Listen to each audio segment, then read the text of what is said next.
Hi, Mark Orwoll is at it again. Sri Lanka killed my smoking habit, and nearly me along with it. Because after a train trip to the religious capital of Kandy in the Central Highlands, all I wanted was to buy a pack of cigarettes, not get murdered on the streets. All right, so this is basically a health episode of Orwoll is at it again. So stick around and I'll give you all the details in just a moment.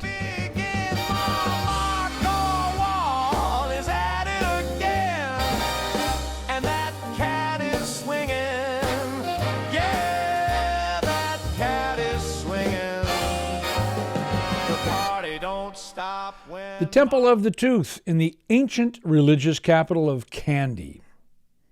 That's what I used to tell people when they asked about the most exotic place I'd ever visited. Mainly because it sounded way more adventurous than the hot dog on a stick stand at the Glendale Galleria. Kandy is a pilgrimage site in the Central Highlands of Sri Lanka, which is a tiny nation in the Indian Ocean, often called the Teardrop of India. This is either because of its geographical shape and location, or because the Sri Lankans took one look at the alarming amount of pollution wafting south from New Delhi and started crying. Scientists remain divided. I personally contributed to some of that pollution in Colombo, the capital of Sri Lanka, thanks to my pack-a-day cigarette habit, which I would like to point out made me look extremely sophisticated, like Humphrey Bogart, if Humphrey Bogart had been significantly dumber and smelled like an ashtray that had been marinated in brute cologne.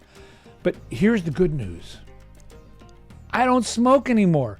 Thank you, Sri Lanka, and also thank you, Mortal Terror. I quit smoking on April Fool's Day 2001, which in retrospect seems like exactly the right date for such a decision.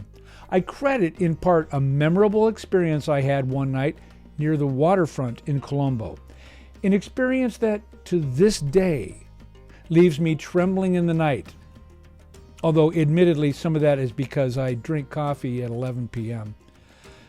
Travel writers like to describe Colombo as vibrant, the gateway to the wonders of Sri Lanka, and very densely populated. And sure, that's all true, if you're talking about the daytime. But after dark? After dark, Colombo transforms into the kind of place where the tourism board's slogan is, "Please don't die here."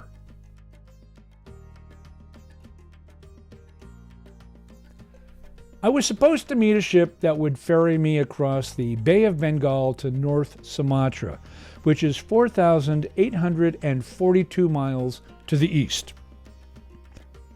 I didn't actually know this. I just made my travel agent point to a map and said, "Sure, that one." That's when Trouble arrived wearing a name tag that said, "Hello, I'm Trouble."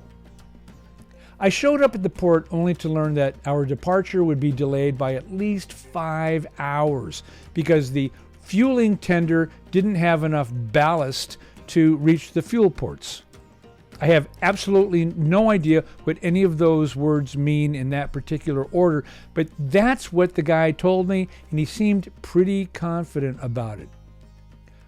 So I hailed a scooter taxi. And yes, I realized that no story that begins with "I hailed a scooter taxi" has ever ended with "and then I won the lottery and married a duchess."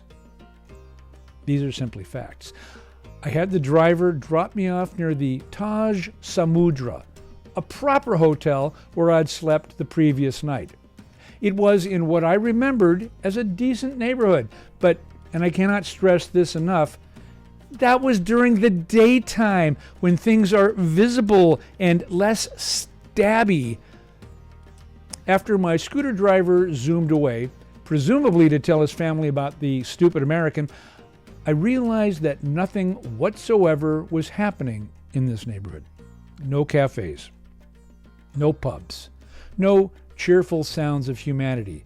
Just the kind of silence that makes you think, this seems like a place where bad decisions are made.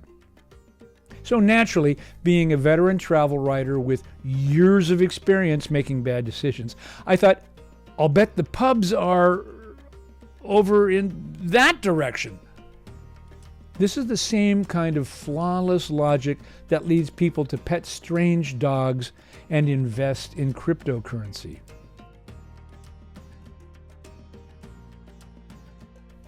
The streets remained deserted no matter which way I turned, and I soon found myself in what could charitably be described as the part of town where travel insurance becomes very important.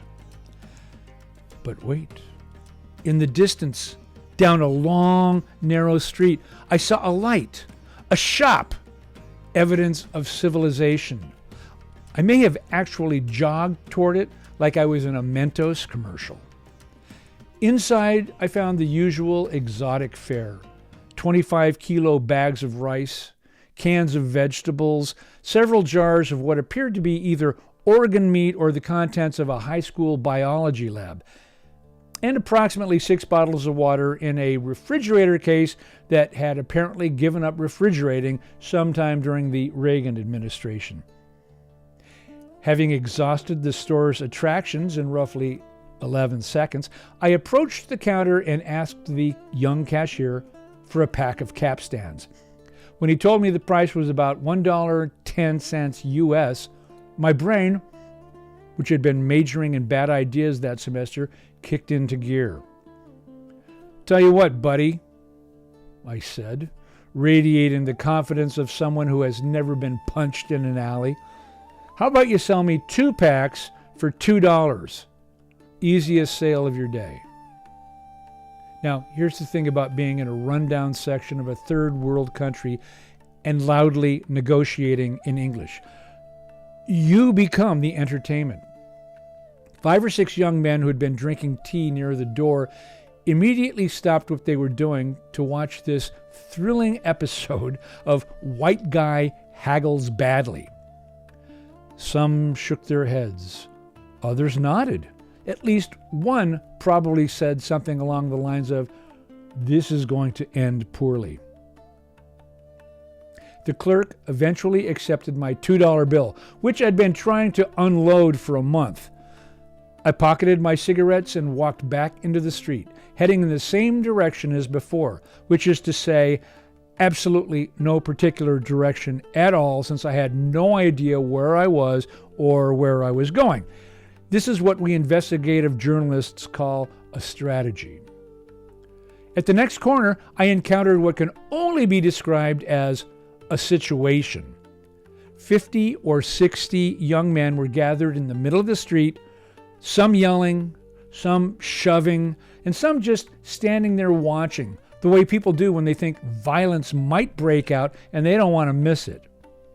Now, I didn't know what they were all riled up about, but I do know from my extensive experience as a professional traveler who makes poor choices that you rarely go wrong by avoiding large crowds of agitated young men.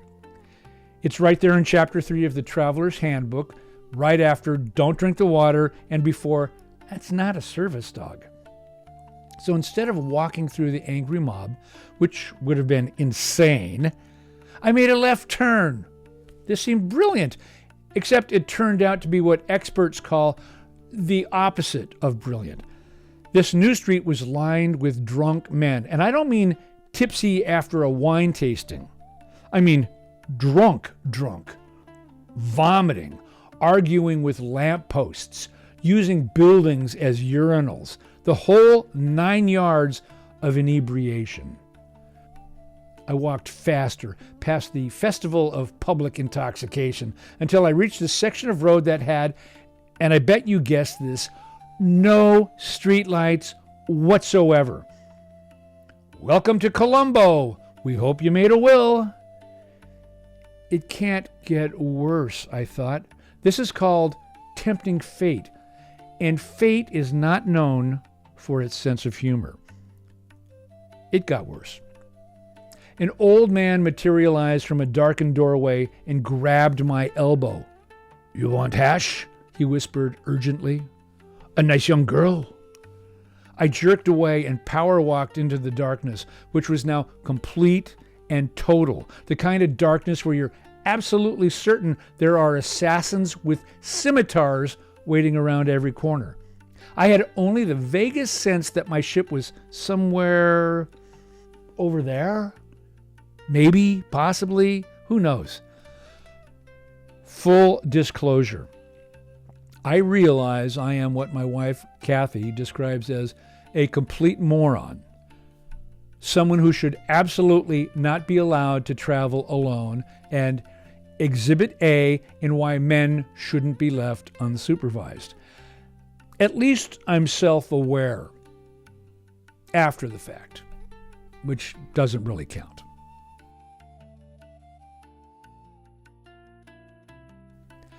I figured if I retraced my steps, I could find my way back to the hotel or the port. But that meant running the gauntlet past Drunk Street, Gangfight Avenue, and the convenience store of churlish youths. The alternative was to keep going forward into the darkness, which seemed like the kind of decision that ends with you being featured on Unsolved Mysteries. So back I went. This time, the hash and prostitutes guy was really persistent, blocking my path like the world's worst shopping mall kiosk attendant. I had to hop into the street to get past him.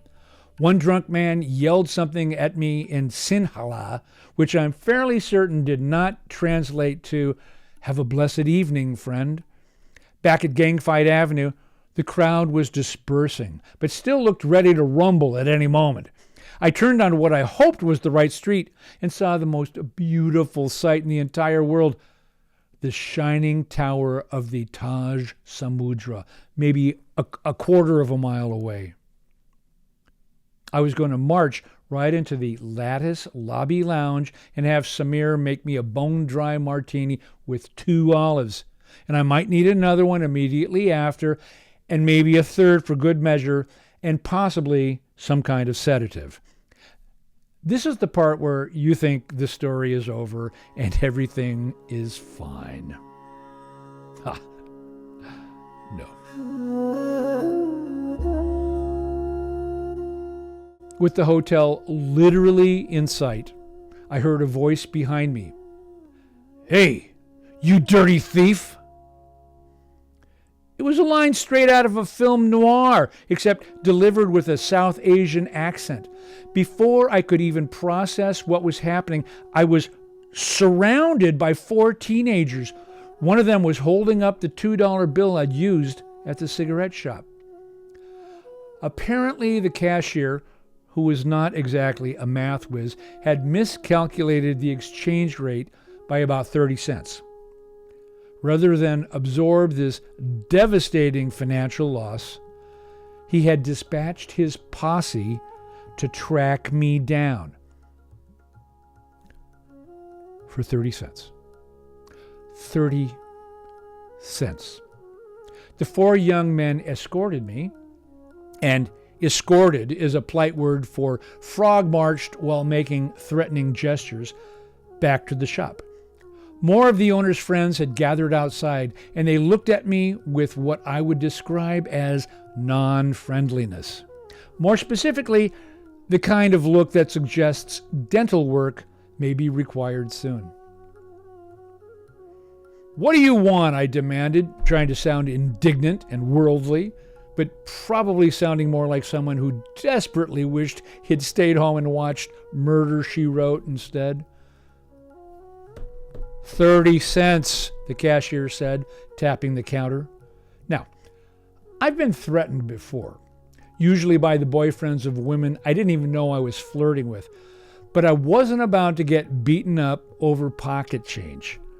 The problem was, I had no Sri Lankan rupees, only a $20 bill, and I had the distinct impression that if I handed that over, I'd never see it or the change again. However, I did have some useless Indian rupees left over from a previous trip. I tried to pull out my wallet discreetly, which is difficult when a dozen hostile eyes are staring at you like a piñata that might contain money. I extracted a 10 rupee note worth about 33 cents and offered it up. Would he take it? He snatched the bill and held it up to the light, apparently checking to see if it was counterfeit, in which case he would have been legally justified, in his mind, in having his boys mash me like a well-boiled potato right there next to the rice bags. He must have decided it was real because he put it in the cash drawer, but he gave me a look that clearly said, "You got lucky this time, American, but we will meet again. Oh yes, we will meet again." At least that's how I interpreted his facial expression. It's possible he was just thinking about tomorrow's lunch. I walked out of the shop slowly, trying to maintain some dignity, and exactly 2 steps outside the door, I ran like a terrified child all the way back to the Taj. I burst into the lattice lounge, ordered a martini from Samir, and collapsed into a chair, refusing to look at the entrance in case someone had followed me. And that's when it hit me, in a moment of clarity that would soon be erased by Samir's excellent gin. I just found a new reason to quit smoking. Hey, you want to know something? It has been 25 years since I stopped smoking. I'm not going back, don't even have the itch for it. This has been the annual health episode of Mark Orwoll is at it again. I hope it did you some good, and I'll see you next week right here. Mwah!